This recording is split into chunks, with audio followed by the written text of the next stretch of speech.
Shalom seluruh sahabat SKS dimanapun Anda berada. Senang sekali bisa berjumpa dengan kalian semua di kesempatan kali ini.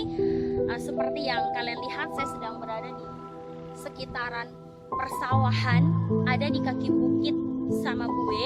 Kalian bisa lihat bagaimana bukit ini menjulang dengan sangat tinggi, dan ketika ada di tempat ini membuat kita takjub akan ciptaan Tuhan yang besar. Pertanyaannya adalah, ketika kita dalam situasi yang tidak nyaman, kita dalam situasi yang sulit, apakah kita mampu untuk bersyukur di hadapan Tuhan? Hari ini kita akan melihat dan belajar dari satu orang tokoh yang luar biasa dalam suratnya di Filipi pasal yang keempat ayat yang ke-13. Di sana dikatakan bahwa segala perkara dapat kutanggung di dalam Dia yang memberi kekuatan kepadaku. Seorang Rasul Paulus mampu mengucapkan kalimat segala perkara dapat kutanggung di dalam Dia. Itu artinya dia mempunyai landasan, dia mempunyai kekuatan untuk dia mampu mengungkapkan itu. Karena tidak sembarangan orang mampu mengungkapkan kalimat ini. Seperti kita ketahui bahwa Rasul Paulus ketika menulis surat ini bukan dalam kondisi baik-baik saja. Ketika dia katakan bahwa segala perkara dapat kutanggung di dalam Dia, dia punya kekuatan dasar yang sungguh amat luar biasa. Dia sadari ketika dia di dalam Tuhan, apapun tantangan, persoalan, pergumulan, situasi yang dia hadapi, dia mampu melewati itu karena ada satu pribadi, Tuhan Yesus. Oleh sebab itu hari ini saya mengajak kita semua sebagai orang-orang percaya, Bapak Ibu dan saudara yang terkasih dalam nama Tuhan dimanapun Anda berada, mari landasi kegiatan kita hari ini dengan memahami makna sebuah ucapan syukur. Apa sih yang dimaksud dengan ucapan syukur? Ucapan syukur adalah ucapan terima kasih kepada Tuhan atas kebaikan dan kemurahan Tuhan yang luar biasa. Tetapi sesungguhnya ada makna yang lebih dalam. Ada dua hal yang saya mau bagikan buat kita semua. Bersyukur artinya kita belajar untuk mau berserah totalitas kepada Tuhan, bukan pasrah. Apa bedanya berserah dengan pasrah? Kalau kita berserah, kita menyerahkan seluruh hidup kita sama Tuhan. Kita percaya Tuhan akan tolong kita dalam tantangan situasi apapun. Tetapi di dalamnya kita punya perjuangan, kita punya tindakan, kita punya action untuk kita mencari solusi, untuk kita bertindak.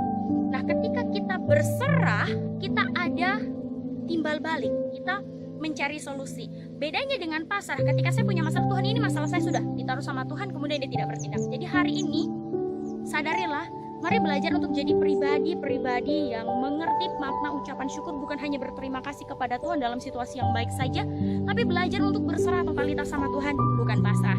Yang kedua, kita belajar untuk jadi pribadi yang mau percaya totalitas sama Tuhan, bukan setengah-setengah. Karena ketika kita percaya totalitas sama Tuhan, apapun yang kita hadapi, apapun yang kita alami, situasi kita dalam situasi nyaman, kita dalam situasi tidak nyaman, kita sedang dalam posisi di atas, kita sedang dalam posisi di bawah, kita tidak akan pernah mundur daripada Tuhan.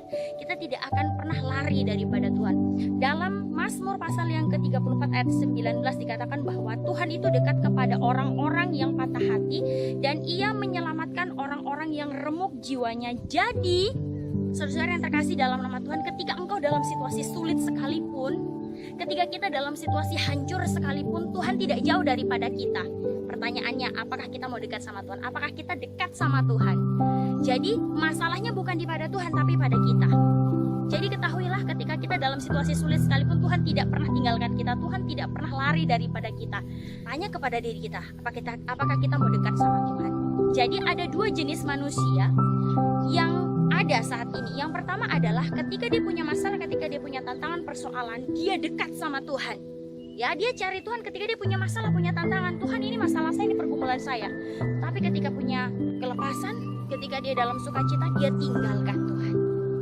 Kategori yang kedua, ketika dia punya sesuatu yang membuat dia kagum, ketika dia dalam situasi yang nyaman, dia dekat sama Tuhan. Tapi ketika dia punya masalah, dia jauh daripada Tuhan. Bapak Ibu saudara yang terkasih dalam nama Tuhan, dan seluruh sahabat SKS dimanapun Anda berada, dimanapun kita saat ini, dalam posisi apapun saat ini, mari jadi pribadi yang tidak pernah lari dan mundur daripada Tuhan. Tetap jadi pribadi yang mengucap syukur di hadapan Tuhan. Apapun situasi, kondisi yang kita hadapi saat ini atau ke depan akan kita hadapi, selalu ada hal yang kita syukuri dan kita pelajari. Kenapa? Karena Tuhan kita baik. Ketika Tuhan katakan bahwa dalam situasi kamu remuk, terdam sekalipun, aku ada di sana. Tuhan dekat kepada orang yang patah hati, orang yang dalam kondisi remuk hatinya, dalam kondisi tidak berdaya, dalam kondisi hancur. Tuhan dekat kepada dia. Kalau mungkin saat ini saudara ada dalam situasi itu, mari datang kepada Tuhan. Mari cari Tuhan. Mari dekat kepada Tuhan, karena Tuhan sangat mengasihimu. Lewati hari ini dengan sukacita di dalam Tuhan. Lewati dengan pemahaman yang benar. Mari belajar untuk mengucap syukur dan mengerti arti ucapan syukur dengan sungguh-sungguh di hadapan Tuhan, dengan belajar berserah totalitas sama Tuhan, bukan pasrah. Yang kedua, belajar untuk jadi pribadi yang percaya kepada Tuhan totalitas, bukan setengah-setengah. Sampai jumpa lagi. Tuhan Yesus